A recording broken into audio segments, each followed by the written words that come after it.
ครับไปขอบคุณ ไปขอบคุณกับพระ โอ้เจ๋งามหลายนี่พระธาตุที่เพิ่นสร้างระวังเด้อระวังเด้อบางเทื่อเพิ่นคดลงงอยู่ท่าเด้อ ทางเครื่องปลา โอ้ โอ้แม่โอ้ ปาสิโต ยังอยู่บ้า พึ่ น ง หมอบ่มี นี่พึ่ง โอ้ยังดิ้นอยู่เห็นอยู่ ทางหมักใหญ่นี่ ยังดิ้นอยู่เพิ่นยังยามอยู่ 1 2 3 4 5ไปแล้ว6อยู่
เบิ่ง ตอนพัก โรงแรม พอคำแล้วที่ส่งนะ โอ้นี่นี่น่าจะเป็นธาตุเก่านี่น่าจะเป็นธาตุเก่าโอ้งามหลายงามหลายงามหลายสาธุได้สมบารมี ความอดทนของปูขวดหูบพระนาคปก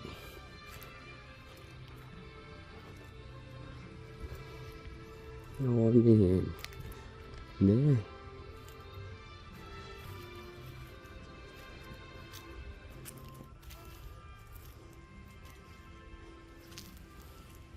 ี่น่าจะเป็นนะพระแก้วมรกตนี่น่าจะเป็นพระธาตุเก่าพระคัมภีร์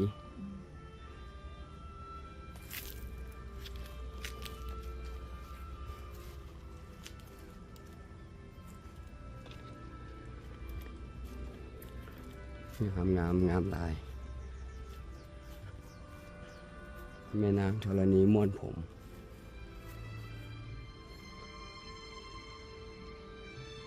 พระธาตุงามหลายพระธาตุ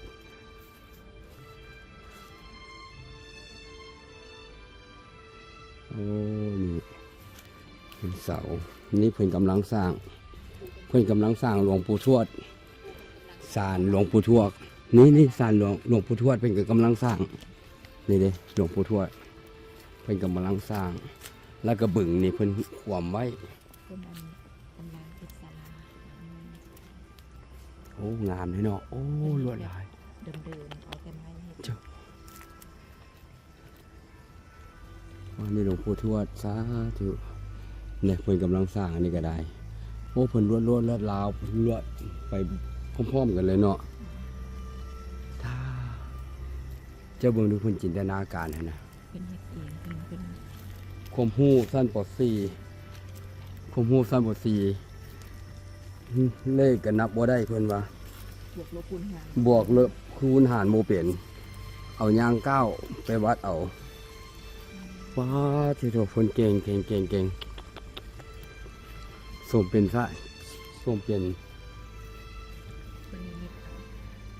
เพิ่นนิมิตออกมาจากนิมิตความฝันของเพิ่น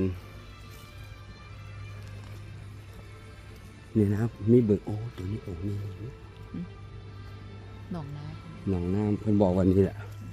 อาณาไฟบางไฟพญานาคขึ้นนี่โอ้นี่เด้โอ้เพิ่นเสียวไม้เก่าฮันแน่อีหน่อยเอ้ยคือร้ายว่าเขาสิบ่เห็นเพิ่นคือร้ายว่าเขาสิบ่เห็นเพิ่นนี่แล้วโอ้ยตาลูกงามแท้ลูก เป็นปูเป็นอันนั้น โอ้นี่ปู่กำลังจะ กำลังอีกที สร้างนั่นแหละ ได้โมกเหมือนกัน นี่แหละเห็นบ่นี่ จะเห็นเป็นพระสวรรค์จะเลย งามหลาย ก็เอาไม้แบบธรรมชาติมาเติมนั่นแหละ ไม้ล้วน มีแต่ไม้เลยโอ้ ๆคล้ายๆคืออยู่อันผาเด่น แม่นพระผาเด่น แต่ว่าปูขนาดกระเบื้องที่ว่าเคลือบเซรามิกนะ โอ้งามขนาดเลยงามหลาย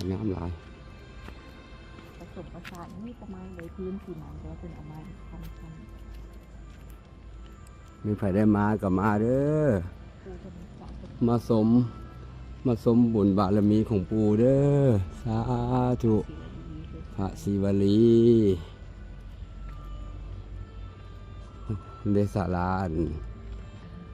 คือสิเมนกิจของเพิ่นอยู่นี่นี่อุโบสถ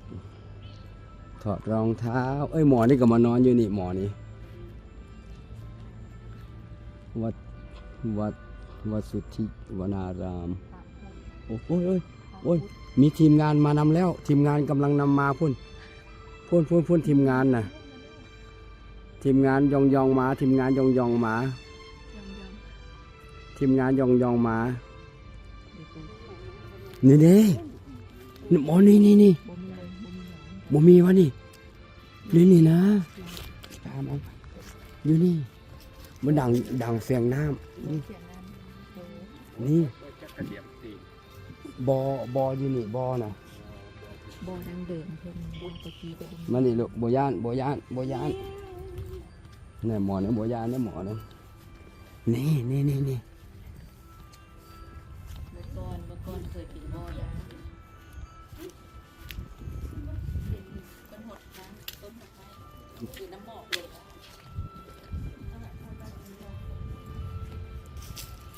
เอา เก้านะ เพิ่นบอกบอ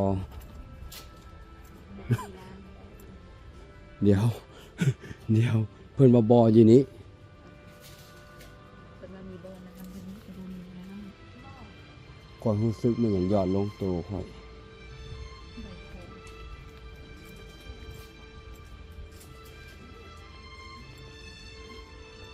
ทหารน้อยมาหามานี่ลูกมานี่มาพี่ลูกการเอ้ยการเอ้ยมานี่ลูกสอนเบิ่งนี่นะการมานี่ลูกการมาพี่เร็วเบิ่งนี่นะสอนการมานี่แม่การเจ้าเคยเห็นบ่เอิ้นซื้อการเราแลนมาหานี่นะลุงเนาะโอ้หูใจความแท้ไอ้ข่าวนี่มานี่ข่าวมานี่ลูกการวะโอ้การโอเคการข่าวได้ข่าวมานี่ลูกหูจะความเด้เจ้าหูจะความเด้การนะเอิ้นก็มาโลดจะสิการแท้วะฮะจะสิการแท้วะเอ้ยไปกอบแก็บอยู่นี่ลูกกอบแก็บอยู่นี่โอ้ยเหยียบหนามกอบแก็บ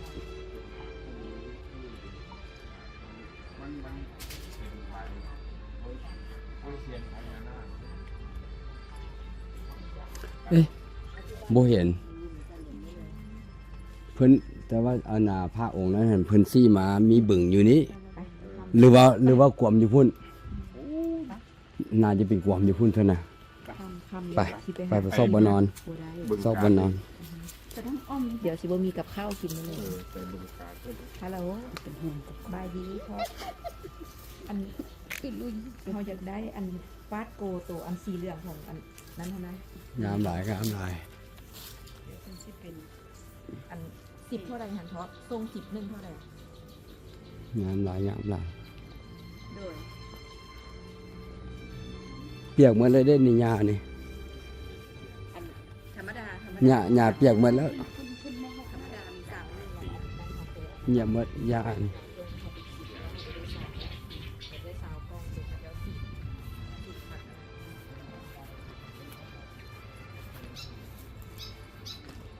ไม่บอกเดี๋ยว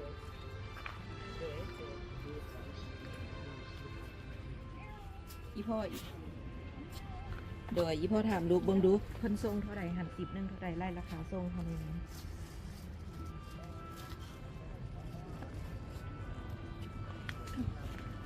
โดย